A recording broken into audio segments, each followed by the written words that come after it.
In computer vision, standard image classification is a relatively straightforward mathematical task.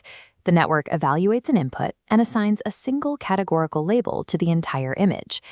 Localization takes this further, requiring the model to find the exact coordinate boundaries of one specific known target. Object detection, however, fuses these challenges. A successful detection algorithm must simultaneously figure out what objects are and where they are physically located across multiple distinct targets in a complex, cluttered scene. The primary barrier to this lies in the geometry of a standard convolutional neural network. When you design a CNN, its final output layer is constructed with a rigidly fixed, hard-coded number of neurons.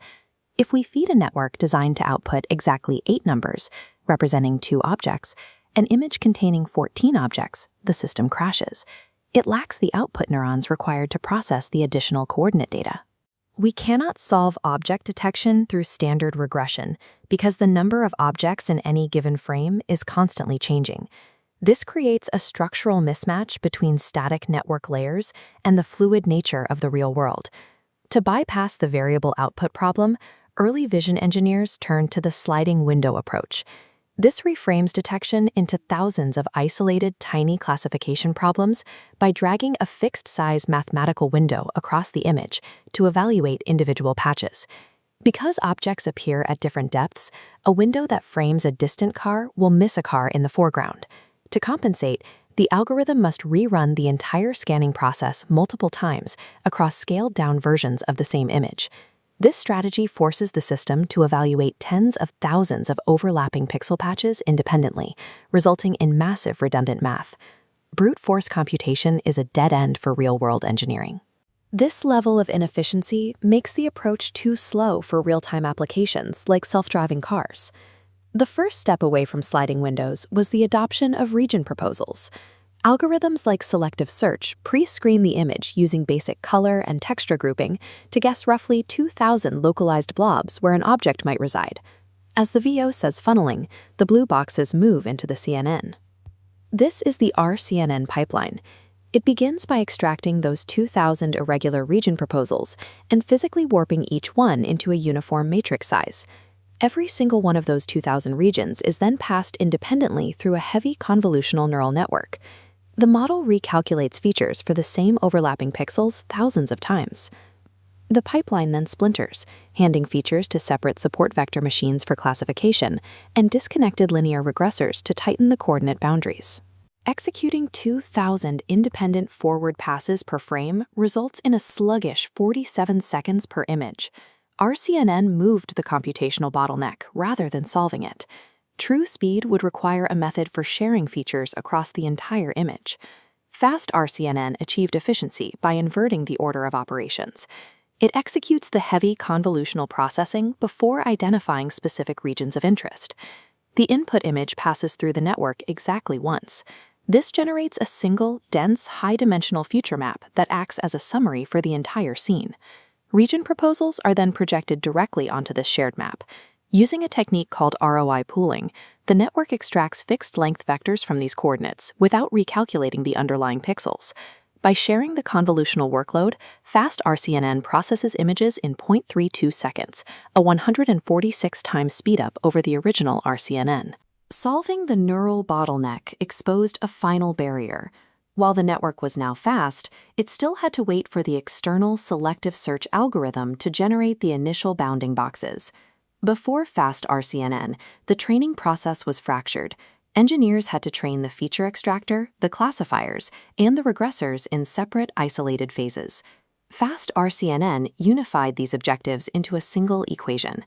This multitask loss aggregates the log loss for classification errors and the smooth L1 loss for bounding box coordinate errors. This joint function ensures the model is penalized for drawing an inaccurate box just as heavily as it is for misidentifying the target inside it. This unified mathematical objective enables full backpropagation, allowing error gradients to flow all the way down to the base convolutional layers, tuning feature extraction for the detection task.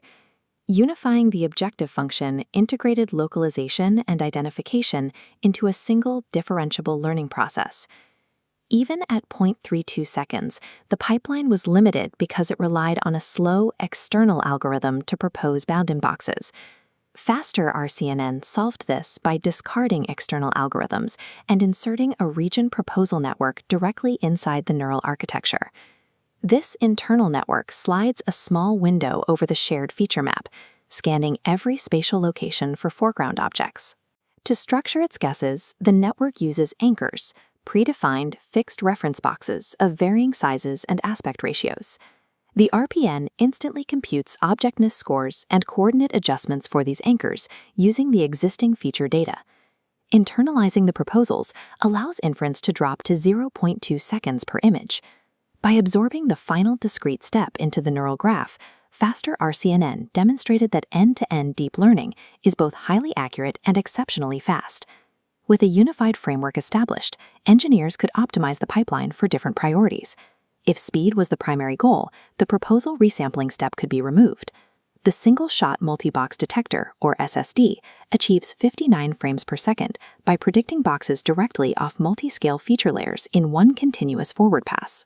Conversely, Mask RCNN prioritizes spatial detail by adding a parallel fully convolutional branch to the two-stage faster RCNN structure. Mask RCNN utilizes ROI line to maintain sub-pixel accuracy, transitioning the output from a rough geometric box to a pixel-perfect silhouette. The split between SSD and Mask RCNN established a consistent trade-off in computer vision. Engineers must choose between raw inference speed and fine-grained spatial accuracy. Despite their efficiency, these models are closed-set systems, limited to detecting only the specific labels they were explicitly trained on. Grounding Dino moves beyond this by reframing detection as an open vocabulary grounding problem driven by natural language. This contrastive alignment matrix visualizes how the model maps text token embeddings against visual spatial queries extracted from the image. This allows it to execute complex referring expression comprehension, identifying targets based on spatial modifiers, like in the phrase, "the left lion." The evolution of object detection began as a war against computational bottlenecks. It has led to architectures that can now map arbitrary linguistic descriptions directly onto visual space.